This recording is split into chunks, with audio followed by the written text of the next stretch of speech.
Mr. Buchanan is recognized. Yeah, thank you, Mr. Chairman. I want to get one thing off the table a little bit. As chairman of the Florida Chamber, I can tell you we had 130,000 businesses. This is a while back there. 95% were pass-through entities, and they're dealing with these potential tax rates. That's what scares a lot of people in our area. Most of the companies are 25 employees or less. I chair our local chamber, same thing, couple thousand businesses, 25 employees or less, just like you've got, Ms. Silver. That's where we need to be focusing on. The idea that you could have a tax rate of 43%, and then many states add another 10%, it's over 50% tax rates throughout the country. That's why so many, frankly, I'll just be candid, are moving to Florida. I hear it all the time, moving to Texas, because they don't mind paying a little bit more, but they're not going to pay 50% plus rates. So I want to say that. The TCJA was rocket fuel for American economy. Businesses grew rapidly.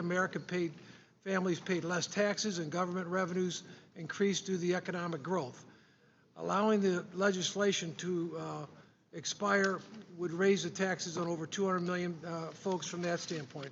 The point I want to make, the big point I want to make is I introduced H.R. 137 TCJA Permanency Act that would make the law permanent. And Ms. Silver, you touched on a little bit on expensing or depreciation, but a lot of people don't realize, to me it's kind of a timing thing. We had bonus depreciation where you got 50% plus 10, but it makes such a huge difference having that ability to deduct that, even though it's a timing type issue. Is that your thought on it?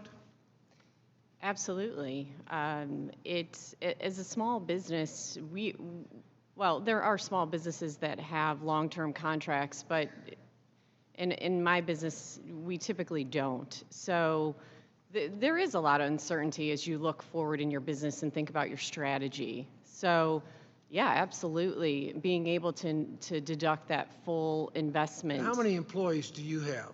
20. Yeah, and that's my point. Most of America, when they don't, it's not the gigantic corporations. Yeah, they're out there in a big way, you know, in terms of few numbers, but a lot of employees, or the billionaires, and I'm not defending any of that, but I am defending people like yourself, startups and people that are entrepreneurial, have it all on the line every day, need to make a payroll, and that's why this is where I look at it from these tax advantages. Mrs. Gallagher, what's your thought in terms of, you mentioned, I don't know if you touched on much 199A. I can just tell you in our area it's huge. It's a big issue. So I was looking at it. I've got 82,000 businesses in my district alone, 82,020 that might be subject, not all of them, but some of them to that 43% bracket. But what's your thought on the 199? My thought on 199A is it needs to be extended, period. It has been a lifeline for our pass-through businesses, which I just testified are 99% of my business clients. They're sole proprietors, they're partnerships, S corporations, all pass-through entities that can benefit from the 199A deduction. So I would say if the other important thing about 199A is it gives our small businesses and pass-throughs parity to the C corporations and the publicly traded companies. Their TCJA lower rate of 21% was made permanent, whereas the 199A was not. And I just think it is unfair to our Main Street businesses and our farmers to have this expire and, to your earlier point, pay upwards of potentially 50% in taxes when C corporations are going to be at 21. In fact, we will see a number of our pass-through entities contacting their lawyers and accountants to become C corporations. That's what business owners do. I got cut on time, short on time, but that's one of the biggest issues is where's the fairness? I started out as C corporation 40 years ago. Now we're in pass-through entities my kids run.